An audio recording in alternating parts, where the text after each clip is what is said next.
What's going on, guys? It's Cliffy here today, playing in the first of 3 one-day games against Bangladesh. It's been a while since we played a New Zealand game in this series, it seems like. I get confused with the other series as well. But Bangladesh have got off to a good start here, so we're really looking to go and try and rein them in. 1 for 57 off their first 9 overs, which means we need to do a job with the ball, pick up some wickets, and hopefully keep the runs down as well. Bowling in the power play, which isn't really well, it's something that I don't like doing too much. Going to have a cheeky LBW appeal there, but not going to get anything from it. No point reviewing it either, because it was just, I don't even know why I reviewed it in the first place. I'm bowling outswing, for Christ's sake. That was not too bad. We've done a good job. We've got 4 dot balls in a row, and we just got to go and keep that up. So, New Zealand playing today. And New Zealand obviously playing yesterday, first day of the Gabba Test match versus Australia. And not the greatest of days for the Kiwis. Australia finished the day just 2 down for, I think it was 389. Usman Khawaja scored his maiden Test match century. I think it was like 1,600 days after making his debut or something. He made his debut. I actually remember it was a long time ago. He came in batting at number 3 for Ricky Ponting. I think in the 5th Test of an Ashes series. Quite possibly. I'm not 100% sure on that, but it just seems to ring a bell in my mind that he came in. I think Ponting was being rested. Clark maybe captained the side that day. I'm not too sure. But yeah, I definitely remember him coming in, and he has really been savouring this moment, and you've seen it probably all over social media that he is absolutely ecstatic. Oh no, you can't be bowling no balls, especially in international cricket, because it's just dangerous. But yeah, absolutely ecstatic to finally go and get that special ton, he said, for him, and that probably is going to lock down, I'd say, his place in the Test side. Even though he has only constructed 1 innings. Another player that I was quite impressed with, Joe Burns. He scored, didn't get 100, but I think he got about 72. And he showed, from what I saw, showed very good temperament. It did take him a while to get off the mark, as we get Ashraful there for a duck caught and bowled. But yeah, it did take Joe Burns a long time to get off the mark. I think it took him 18 balls or something.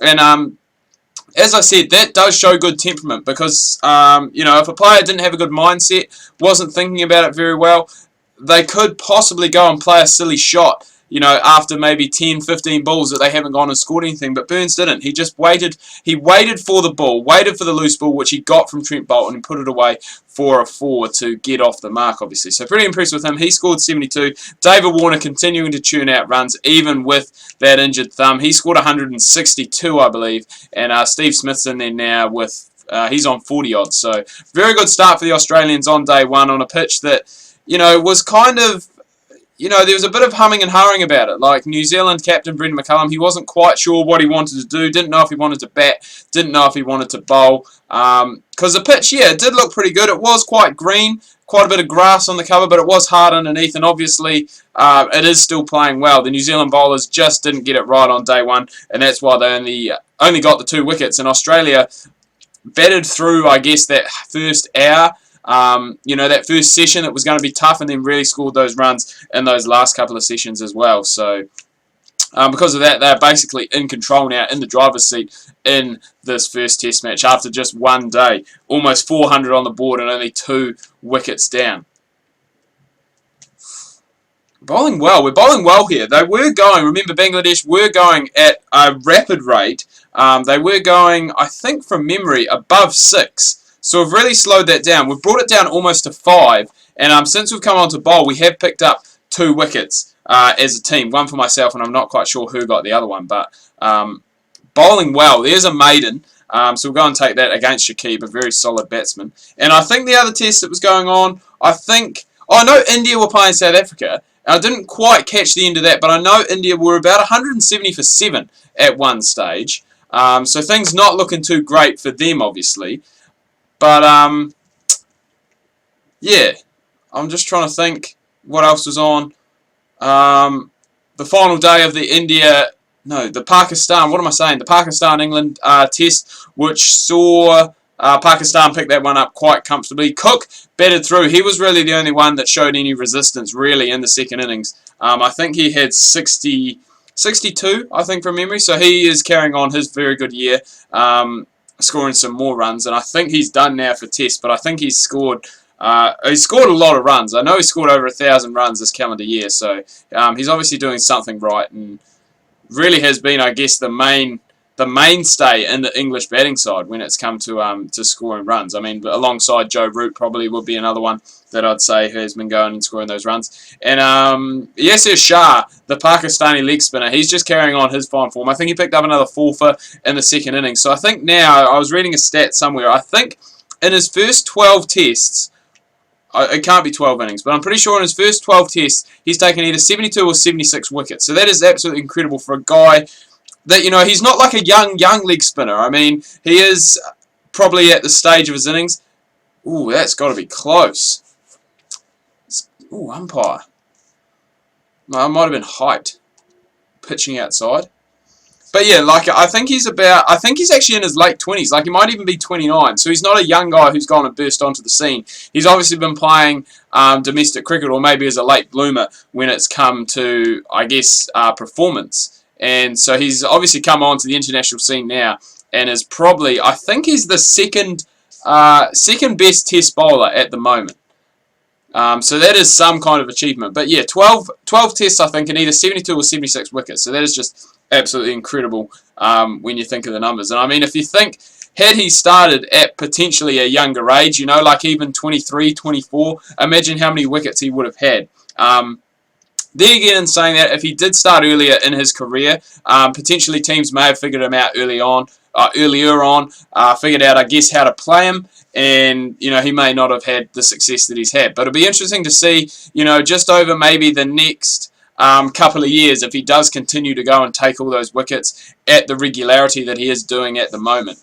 Just because, you know, he has been around, I guess, the international scene a little bit more now, and people do start to, I guess, play him a bit better. Was that bold? It was bold! I honestly thought that I had come along and tipped the bails off myself, but it was actually out bowled. It must have just trickled onto the stumps. And we're bringing back Tim Southey now. So, pretty good spell from us so far. 5 overs. I think we had 2 or 3 maidens, and we have managed to pick up... Oh, we can change our field as well. And we've managed to pick up 2 wickets. So we've really come in and really done the job that was required. Remember, when we came in, I've said this already in the video, when we came in, the run rate for the Bangladeshis was over 6. It is now down at 4.5, and they've lost 3 wickets in the space of 9 or 10 overs. So we've definitely made an impact coming in, which is what we want to do. We want to be that impact player that is going to go out there, going to take wickets, keep the runs down, create chances from the other end. So very happy with the performance so far. Very happy. If we can pick up another couple, we'd just really put the icing on the cake and just be like... but yeah, we may not have time today. I was going to try and go and do some batting as well, but I don't think we're going to quite have time for that today because I am running short of time. The amount of videos I've had to churn out in the last couple of days because I am so busy over the weekend and just over the next couple of days is incredible. Like, I've just been churning them out like crazy. And yeah, it is good because it means that it does keep me busy, and it allows me, I guess, to have more free time when I do have that free time. But it is hard as well. I mean, to tune out all those videos and to upload them does get not repetitive, but, you know, sometimes just like, oh, I just want to play a game, especially with all the new games that I've got at the moment. Just went today and picked up Need for Speed and Black Ops 3, which obviously is the big game that's out at the moment. But I still have, like, the Nathan Drake collection from when it came out. Like, that is still sitting in my shelf, yet to be played. It's been open, but hasn't been played. So that's another one that I'm looking to go and try and, I guess, dive into when I get a chance. So a wicket here would be nice, eh? Dot balls are good. Like, don't get me wrong. If I go out and only go for 20 runs off my 10 overs, like, I'll be happy because I've helped out the team. I've created pressure, I guess, down one end and really held up an end, which, you know, normally you're used to seeing a spinner do. But if you do get a decent, you know, medium fast bowler, I guess, like you would call myself, then it can be done by them as well. And like, it's the same with outdoor. I did actually consider for a while. It was quite funny. Like, I was taking wickets in a bulk load, and then I think for like 2 games I didn't take any wickets, but I only went for like, 15 runs off my 8 overs or something. So I was being economical, and what I wasn't letting up, but I just wasn't, I guess, creating those chances and getting those chances to fall into place. So I considered taking up spin bowling, and then I think I came in the next game, bowled team up and took like 4 wickets in 5 overs or something, and I was just like, nah, spin bowling is not for me. I just figured out very quickly that my role in the team sometimes was just to go and be that guy, be that conservative guy, be that guy that's going to go and hold down an end and let the others attack from the other end. So, and sometimes you need that. Like sometimes you need, I wouldn't say a conservative bowler, but you need a bowler who is going to be a well-controlled bowler, shall we say, who's just going to go, not give away any loose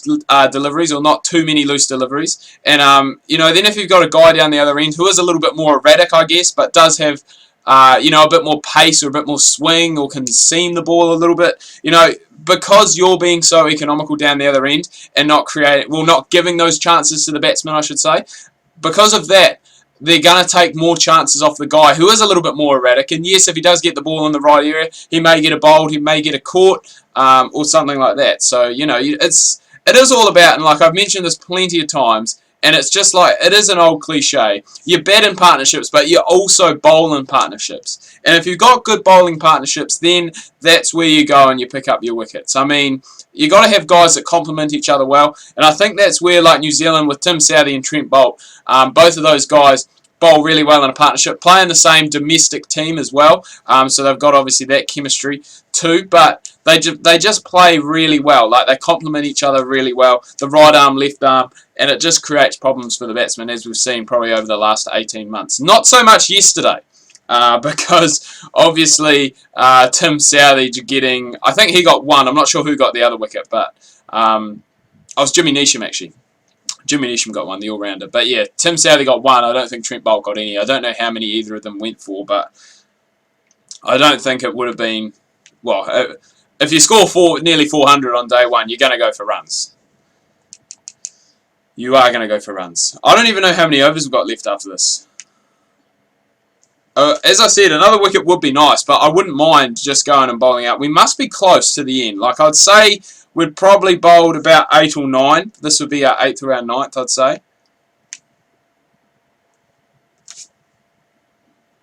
Just when we say we want one, boys, we get one. We get the wicket. Raheem gone for 35, and now we are into, well, I wouldn't say the tail, but we're into the all-rounders. That guy there should be a tail-ender with an average like that. You're batting at number 7, bro, and you've got an average of just over 4. What's up with that? That's terrible. That is absolutely terrible. How does that even happen? How does that even happen? I mean, that reminds me of my guy on my career. Oh my goodness. That average almost went down a bit more. Big appeal from Cliffy, hoping for the caught and bowled. What am I talking about? The caught and bowled, the caught behind. But no cigar. So we've bowled. No, we've got 1 over left to go, sorry. So 1 over left, 9 overs, 3 maidens, 3 for 11. And we've got another new player in. So I'm not sure if we got rid of the set batsman. It would be nice if we did have 2 lower order players in now, because we could potentially go and add to those 3 wickets. Yeah, we do. So we've got Ghazi and Hussain. Hussain only averaging 4, so we've got to keep that average up. You know, we can't let him score any more than 4. Just keep him down. I can't believe a number 7 only averaging 4. What is he doing? Ooh, oh, that must be just missing off stump. It's just because I think it's just the way that I release the right analog is that I just get like natural outswing. And so when it comes to LBW decisions like that, as you can see, we are really slowing down when it comes to our pace. That one was down at 120. And I think that's just really more to do with fatigue. That's a good read from BJ Watling, because otherwise that probably would have been 4. But looking to finish things off with a maiden. And we can't do it because they take a single off the last ball. But anyway, guys, I'm going to wrap this up here. Do hope you've enjoyed this video. If you have, please remember to leave a like. If you are new, please do subscribe. Make sure you check out my Facebook and Twitter. Links that can be found down below in the description. Thanks for watching. Hope you've had a good week. Make sure you tune in tomorrow. I've got Rugby League Live 3 action for you. Make sure you do not miss that.